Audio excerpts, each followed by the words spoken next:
So ভাই লোক, সালটা ছিল 2019। অক্ষয় কুমারের জন্য ওনার ব্লকবাস্টার ইয়ার, কারণ এই ইয়ারে উনি টোটাল 4টে মুভি রিলিজ করেন অ্যান্ড 4টেই হিট হয়ে যায়। আর তার মধ্যেই একটা হচ্ছে কেসারি চ্যাপ্টার 1। অলমোস্ট আমরা সবাই সেই মুভিটা দেখেওছি অ্যান্ড যতবার দেখি আমার ততবারই ভালো লাগে। বাট নাও ফাইনালি ওটারই সেকেন্ড চ্যাপ্টার ওপেন হয়েছে, মানে কেসারি চ্যাপ্টার 2 এর ট্রেলার আজ ফাইনালি রিলিজ হয়েছে। আজকের এই ভিডিওতে আমি সেটা নিয়েই কথা বলবো। তো ফার্স্টে যে জিনিসটা নিয়ে আমি কথা বলবো সেটা হচ্ছে ওই জালিয়ানওয়ালা বাগে ব্রিটিশদের ফায়ারিংয়ের যে ভিজুয়ালসগুলো ছিল। টিজারে মেকার্সরা কী করেছিল, জাস্ট সাউন্ড চালিয়ে দিয়েছিল আর বলে দিয়েছে ভিজুয়ালগুলো ডিস্টার্বিং। আমরা ভেবেছিলাম যে কতটা ডিস্টার্বিং হতে পারে, আমরা আমাদের নিজের মাইন্ডের ভেতরে সেটা ভাবছিলাম। বাট এইবার এই ট্রেলারের ভেতর সেসব ভিজুয়ালসগুলো আমাদের দেখিয়েছে অ্যান্ড সত্যি সেগুলো দেখার পর আমি এক কথায় বলতে পারি যে এর থেকে মর্মান্তিক জিনিস আর হতেই পারে না।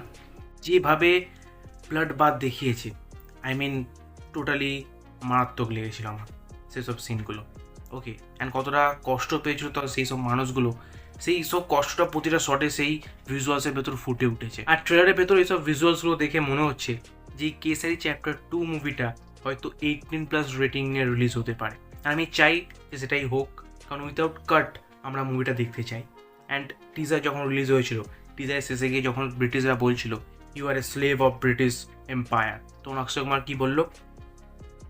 তো এইসব ডায়লগগুলো থাকার জন্যই আমি বলছি যে এই মুভিটাকে 18+ করে দেওয়া হোক। লোকে তারপরও সাপোর্ট করবে যদি এই মুভি ইমোশনস ঠিকঠাক লোকের সাথে কানেক্ট করে যায়। আর তারপর যদি অক্ষয় কুমারের কথা বলি, তাহলে অক্ষয় কুমার দ্য অ্যাক্টরকে আমরা আরও একবার বড় পর্দায় দেখতে চলেছি। অ্যান্ড স্কাই ফোর্স তো জাস্ট একটা ছোটোখাটো ট্রেলার ছিল, জানি যে মুভিটা তেমনভাবে বক্স অফিসে সাকসেসফুল হয়নি। বাট এইবার এমন একটা সাবজেক্ট উনি চুজ করেছেন যেটা বক্স অফিস জাস্ট ফাটিয়ে দেবে যদি ঠিকঠাক মুভিটা বার হয়ে যায়। তো কারণ অক্ষয় কুমার যেহেতু জালিয়ানওয়ালা বাগের সত্যি ঘটনাটা আমায় সবার সামনে নিয়ে আসবে, কেন হয়েছিল, কিসের জন্য হয়েছিল, সেটা যখন আমরা জানতে পারবো অ্যান্ড যদি তারপর ইমোশনটা আমার সাথে কানেক্ট হয়ে যায়, মুভিটা আরামসে 200 থেকে 300 কোটি টাকা বক্স অফিসে কালেকশন করে নেবেন। Akshay Kumar finally come back করে দেবেন বক্স অফিসে। অক্ষয় কুমার এই মুভির ভেতর শঙ্করন নায়ারের ক্যারেক্টারটা প্লে করছেন, যিনি ব্রিটিশদের বিরুদ্ধেই, ব্রিটিশদের এগেনস্টে এই জালিয়ানওয়ালা বাগ হত্যাকাণ্ড নিয়ে প্রথম আওয়াজ তোলেন। মুভির ভেতর ওনার পার্সোনাল লাইফের ড্রামা বা ট্র্যাজেডিও দেখানো হবে।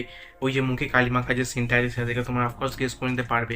অ্যান্ড যেখানে পুরো ওয়ার্ল্ড ব্রিটিশদের সাইড নেবে, সেখানে উনি একা দাঁড়িয়ে এই কেসটা লড়ে যাবেন সেই সব লোকেদের জন্য যারা নির্দোষ ছিল, বাট তারপর তারা প্রাণ হারায় সেই জালিয়ানওয়ালা বাগের হত্যাকাণ্ডে। আর অক্ষয় কুমার যখন ব্রিটিশ এম্পায়ারকে নাড়িয়ে দেবে অ্যান্ড ব্রিটিশ এম্পায়ার যখন একটু নড়ে চড়ে বসবে, তখন এই মুভির ভেতর এন্ট্রি হবে মাধবনের।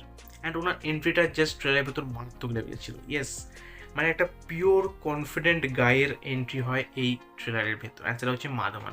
যখন গিয়ে উনি হ্যান্ডশেকটা করবেন অ্যান্ড যখন ফার্স্ট ডায়লগটা বলবেন, সেটা তুমি শিওরভাবে বোঝাতে পারবে যে লোকটা নিজের উপর কতটা বিশ্বাস রাখে যে ওই সেই কেসটা জিতবেই। সো জাস্ট বেস্ট ভার্সেস বেস্টের একটা ফেস অফ আমরা দেখতে চলেছি এই মুভির ভেতর।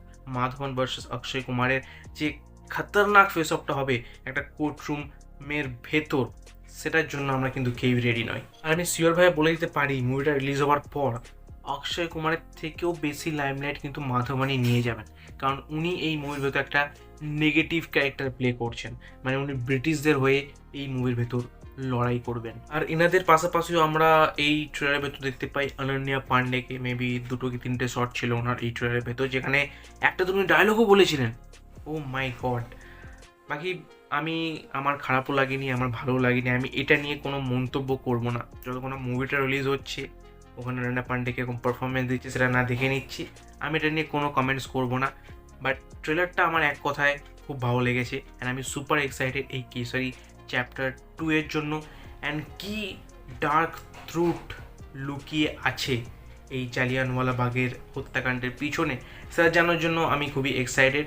অ্যান্ড মুভিটা রিলিজ হচ্ছে 18 তারিখ। বাকি তুমি যদি কেসারি চ্যাপ্টার 2 এর ট্রেলারটা দেখে থাকো, তোমার কেমন লেগেছে তুমি অফকোর্স কমেন্ট করে জানাতে পারো। আর হ্যাঁ, এখন তো থিয়েটারে সেখানটা চলছে, সো তুমি যদি নিজের পয়সা বাঁচাতে চাও তাহলে তুমি ডেফিনেটলি যাও, গিয়ে আমার এই ভিডিওটা চেক আউট করো। তোমার সাথে দেখা আবার ঠিক সেই ভিডিওতে। So by.